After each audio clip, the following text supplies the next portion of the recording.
Can, could, shall, should, may, might, will, would. Can. Main uses ability. I can swim. Jaakuu nan danda'a. Inni lammaffaan eeyyama gaafachuudhaaf yookaan kennuudhaaf kaanii fayyadamuu dandeenya. Can I go out? Gadi ba'uu nan danda'a. Yoo permissionii kennuu barbaanne asitti maal jechuu dandeenya? You can go out jechuu dandeenya jechuudha. Inni itti aanu koodiidha. Itti fayyadamni isaa inni ijoonii akka simple past formii kan itti fayyadamuudha. To express past ability. When I was young, I could run fast. Yeroon dargaggeessa ture, sirriitti fiiguu nan danda'an ture. The next one, could can be used to express polite permission. Could I borrow your pen? Qalama kee ergifachuu nan danda'a. Shall. Main use to express offers. Shall I help you? Si gargaaru. To express suggestions. Shall we go? Deemnu. Should.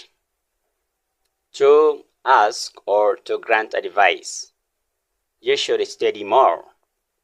Dabalataan dubbisuu qabda. Suggestions. You should try this. Kana yaaluu dandeessa. May.